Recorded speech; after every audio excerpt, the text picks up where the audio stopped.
Halo and welcome back teman-teman netizen atau warganet yang saya hormati semuanya. Di konten terbaru hari ini saya ingin memberikan analisa dari dua pertandingan English Premier League yang melibatkan dua klub asal kota Manchester, Inggris. Yang pertama adalah pertandingan antara Crystal Palace versus Manchester City yang berakhir dengan hasil imbang 2-2, dan yang kedua antara Manchester United versus Nottingham Forest yang di luar dugaan saya, hasil akhirnya adalah kekalahan bagi Manchester United dengan skor 2-3. Dengan hasil akhir ini berarti Manchester City masih berada di peringkat nomor 4 di klasmen English Premier League, dan selisih poinnya sekarang dengan Liverpool yang tidak bermain lawan Everton akibat cuaca buruk adalah 8 poin. Sedangkan Manchester United dengan kekalahan dari Nottingham Forest yang lagi-lagi saya ulangi di luar dugaan saya, sekarang ini untuk sementara berada di peringkat nomor 13. Dan selisih poin Manchester United dengan tim yang berada di zona degradasi, jika saya tidak salah Ipswich Town ya, selisih poinnya adalah hanya 10 poin. Artinya jika di pertandingan pekan depan Manchester United kembali kalah dari Manchester City dan tim-tim lain yang berada di bawah Manchester United meraih kemenangan atau juga mendapatkan 1 poin dengan hasil imbang, berarti nanti Manchester United akan lebih dekat ke zona degradasi. Dan seperti yang saya jelaskan berkali-kali di beberapa konten dari channel YouTube Triple B pada saat saya memberikan analisa tentang Manchester City dan juga Manchester United, bahwa yang pertama bagi Manchester City musim ini kesulitan mereka untuk bisa mendapatkan atau meraih kemenangan secara konsisten adalah karena cederanya begitu banyak pemain inti mereka, terutama yang bermain di lini tengah. Ada John Stones, ada Kovacic, dan juga ada Rodri. Sedangkan pemain-pemain lain yang dimainkan di lini tengah itu performanya sejauh ini tidak konsisten, dan memang mereka lebih ofensif, artinya lebih memikirkan cara untuk membongkar pertahanan tim lawan daripada fokus juga untuk menyulitkan pergerakan dari para pemain tim lawan. Maka itu dalam beberapa pertandingan terakhir City itu banyak sekali kemasukan gol. Padahal seperti yang kita sama-sama ketahui dan juga pahami, bahwa defense dari Manchester City dalam 5 atau 6 musim terakhir adalah salah satu yang terbaik. Dan mereka banyak juga biasa mencatat clean sheet. Dan saya pikir dengan begitu banyak kebobolan, Manchester City bukan artinya karena performa dari penjaga gawang mereka, Ederson atau juga Ortega, tapi ya karena defensive line mereka ini koordinasinya memang tidak rapi. Apalagi di pertandingan semalam ya, pada saat kita melihat ada Rico Lewis, Kyle Walker yang bermain di belakang, tampaklah dua pemain ini tidak bisa nyetel ya satu sama lainnya. Dan bagi Manchester United, yang saya jelaskan juga di konten sebelumnya pada saat saya membahas pertandingan tentang MU, bahwa musim ini adalah musim di mana para pemain dari Manchester United akan fokus untuk bisa membenahi performa mereka secara individu dan juga membentuk teamwork yang baik dengan konsep yang baru dari pelatih baru mereka, Ruben Amorim. Artinya musim ini adalah musim di mana yang akan dilihat adalah progres dari Manchester United, bukan saja dari segi hasil akhir, tapi juga dari segi permainan. Karena kan sekarang Ruben Amorim menerapkan konsep yang jauh berbeda dibandingkan Erik ten Hag atau juga pelatih-pelatih sebelumnya dari Manchester United seperti Ralf Rangnick dan juga Ole Gunnar Solskjaer. Karena formasinya saja kan berubah menjadi 3-4-3 atau 3-4-2-1. Jadi saya pikir ya fans dari Manchester United harus bersabar musim ini. Ya tidak perlu juga berekspektasi terlalu tinggi bahwa Manchester United akan bisa bersaing di papan atas atau juga bermain di kompetisi antar klub Eropa musim depan. Tapi yang paling penting, kalian tuh sabar dan melihat progres dari Manchester United dengan pelatih baru yang punya konsep yang berbeda, yang meminta para pemain Manchester United itu harus lebih banyak bergerak dan juga mengcover area-area di atas lapangan. Jadi tentunya ini tidak mudah bagi Manchester United, ya bagi para pemain Manchester United untuk bisa bermain dengan skema yang baru. Pada saat sebelumnya mereka sudah terbiasa bermain dengan skema Erik ten Hag yang biasa meminta para pemain MU itu bermain lebih ke dalam dan mengandalkan transisi positif yang cepat. Artinya dengan Ruben Amorim juga biasa para pemain MU bermain counter attack, tetapi inisiatifnya adalah untuk memulai serangan. Maka itu dalam beberapa pertandingan terakhir, jika memang MU juga mendapatkan hasil imbang atau juga kalah seperti di pertandingan dini hari tadi, tapi dari segi ball possession dan juga dari segi creating chances, MU itu punya kemampuan yang jauh lebih baik dibandingkan pada saat memang mereka dilatih oleh Erik ten Hag. Tapi yang menarik kan Manchester City ini ya, mereka sebelumnya menang dari Nottingham Forest dengan skor yang telak, tapi tiba-tiba lawan Crystal Palace mereka gagal meraih kemenangan. Oke, Palace memang adalah tim yang jago di kandang mereka sendiri. Tapi sebetulnya dari segi materi pemain, meskipun banyak pemain dari City cedera, ya City itu jauh lebih unggul. Dan memang dari segi permainan City kelihatan banget lah mendominasi jalannya pertandingan. Tapi kan poinnya bukan soal mendominasi jalannya pertandingan, poinnya adalah untuk bisa kill the game, mendapatkan 3 poin. Karena saya yakin Pep Guardiola tidak akan membiarkan para pemain Manchester City itu santai-santai saja. Pasti dia tetap ingin agar City kembali menjadi juara. Dan saya pikir sama halnya juga dengan para pemain. Tapi pada saat memang ada 2 pemain seperti Kovacic dan juga Rodri tidak bisa bermain, kelihatan banget Gundogan itu tidak bisa menjadi leader di lini tengah. Padahal sebelumnya kita tahu Gundogan adalah sosok yang sangat penting di Manchester City. Mungkin karena sebelumnya dia bermain di Barcelona ya. Jadi kelihatan lah nggak seperti dulu permainan dia. Dan City ketinggalan lebih dulu. Lagi-lagi kita lihat kan nggak ada koordinasi di tengah. Pressing para pemain City sebetulnya nggak jelek. Mereka press para pemain Palace, tapi koordinasinya di mana? Nggak ada.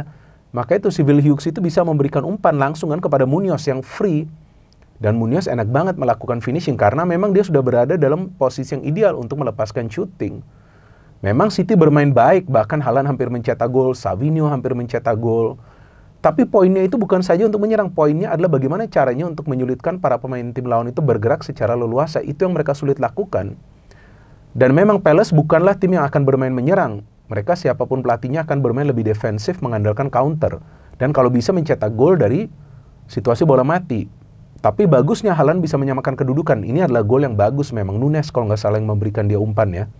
Umpan silang tinggi dan memang dia melompat lebih tinggi ya. Ada juga kesalahan dari penjaga gawang Forest, Dean Henderson, yang ragu-ragu ya. Padahal dia udah maju tapi dia tidak melompat untuk menyulitkan Haaland menyundul bola.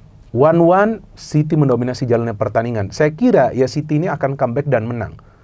Karena sebetulnya dari segi permainan untuk menyerang, enak banget menonton pertandingan dari City. Bagus banget lah, mereka bisa membuka lah pertahanan dari Palace dengan begitu mudah. Tapi yang menjadi persoalan ini kan sekarang finishing.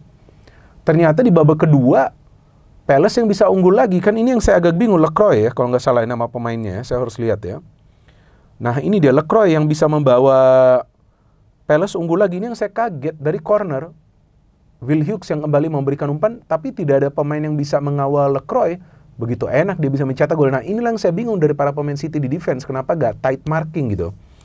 Dan saya, walaupun City tertinggal, ya saya sudah feeling nih, mereka bisa lah menyamakan kedudukan. Apalagi kan di bangku cadangan masih ada banyak pilihan ya, seperti Jeremy Doku yang kali ini tidak dimainkan ya. Ada juga Jack Grealish, tapi ternyata Rico Lewis yang mencetak gol. Ini golnya cantik juga loh, karena melibatkan kombinasi umpan ya. Ada De Bruyne yang memberikan bola kepada Silva, Silva memberikan umpan kepada Rico Lewis melakukan finishing yang sempurna. Memang ini pemain muda yang sebetulnya punya potensi menjadi pemain besar. Tapi kadang-kadang pemain ini tidak disiplin. Maka itu akhirnya dia mendapatkan kartu kuning, kemudian mendapatkan kartu kuning kedua, kartu merah. Nah, pada saat City itu bermain dengan 10 pemain, nah ini yang bahaya sebetulnya bagi mereka. Tetapi ternyata mereka juga yang dominan. Mereka lagi yang hampir mencetak gol. Ya sebetulnya memang dari segi penyerangan nih City gak ada masalah. Tapi Pep Guardiola harus dengan cepat menyelesaikan PR-nya untuk membenahi lini pertahanan dari City. Karena City terlalu banyak kemasukan gol. Maka itu saya pikir ya, City jika memang tidak bisa membenahi defense mereka, mereka akan sulit lah untuk bisa kembali bersaing di papan atas.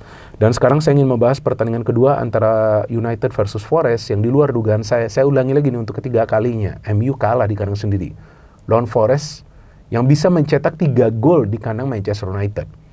Dan yang uniknya dari pertandingan ini teman-teman adalah Onana sama sekali tidak melakukan save. Jadi sebetulnya Forest itu menciptakan 5 peluang yang berbahaya. Ada yang terkena mistar, kemudian ada yang off target, kemudian 3 gol. Tapi Onana itu tidak melakukan satupun save. Sebetulnya nih Manchester United dalam menyerang ini bagus. Bahkan Manchester United bisa menciptakan total 6 peluang yang berbahaya. Oke lah mereka bisa mencetak 2 gol, tapi problemnya tuh di pertahanan. Pertahanan Manchester United tuh terlalu soft, terlalu mudah kemasukan gol. Masa sebelumnya lawan Arsenal sudah kemasukan 2 gol dari corner, ternyata kemasukan gol lagi dari corner. Milenkovic kalau nggak salah itu yang mencetak gol kan, begitu enak dia mencetak gol. Martinez bahkan tidak melompat. Dan saya bingung juga tuh pemain baru, Yoro ngapain tuh di sana? Mungkin warawiri saja tuh dia. Jadi di pertandingan yang sebetulnya MU perlu menang, saya agak bingung kenapa Ruben Amorim juga melakukan cukup banyak rotasi di lineup. Memang ada pemain yang bisa kembali bermain, tetapi pemain seperti Mazraoui tidak dimainkan dari awal. Nah ini yang saya bingung gitu. Tapi ya oke, yang penting kan MU tetap bermain ofensif ya. MU menciptakan banyak sekali peluang. Bahkan saya kira bahwa MU ini akan menyelesaikan pertandingan ini dengan kemenangan. Karena Milankovic itu kan mencetak gol di menit kedua. Saya pikir ya MU akan bisa meraih kemenangan. Dan proses gol dari MU juga kan rapi itu. Ugarte memberikan bola, Garnacho seperti biasa egois nih pemain ternyata ya. Kadang-kadang dia egois juga, dia shooting, bola mental ke Højlund bisa mencetak gol. Nah salah satu sisi positif dari Manchester United sejak dilatih oleh Ruben Amorim, strikernya mulai mencetak gol. Højlund, Zirkzee, dan setelah Højlund menyamakan kedudukan, MU menciptakan banyak peluang, bahkan Bruno pun hampir mencetak gol kan, yang dia mendapatkan free kick ya, terkena Mr. Rashford juga tidak dimainkan.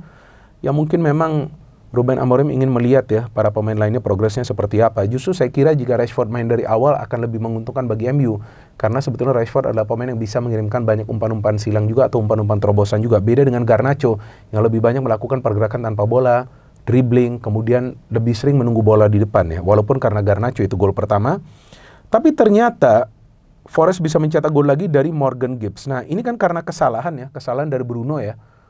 Ini jarang loh Bruno melakukan kesalahan. Dia kesalahan passing, kemudian bola didapat oleh Callum Hudson-Odoi, dia memberikan umpan kepada Morgan Gibbs. Morgan Gibbs itu shooting. Onana yang salah baca, memang agak swerve bolanya, agak melengkung. Tapi Onana ini aneh juga, dia mati langka, gerakin kakinya tapi justru gak bisa melakukan save. Ternyata gol, dan setelah itu Chris Wood juga mencetak gol yang menurut saya sih aneh. Umpan silang tinggi, Chris Wood heading, ternyata ke tiang jauh, gak ada satupun pemain MU yang bisa menghalangi sundulan dari Chris Wood. Ini di luar dugaan saya loh, para pemain MU di pertahanan kocar-kacir. Seperti mereka baru belajar bermain sepak bola, aneh banget.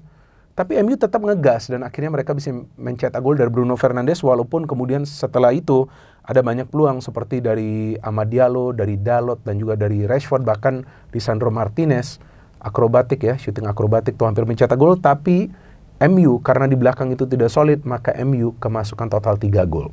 Artinya bagi Ruben Amorim, pertama-tama dia harus membenahi lini pertahanan dari MU, kemudian seperti biasa menajamkan striker.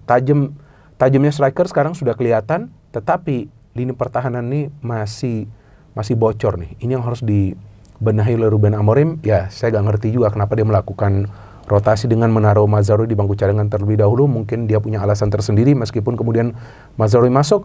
Tapi pertandingan selanjutnya lawan City, jika MU kalah lagi, tentu itu yang akan menyulitkan Manchester United untuk bisa menjauh dari zona degradasi. No hate, no politics, only football. Salam sepak bola.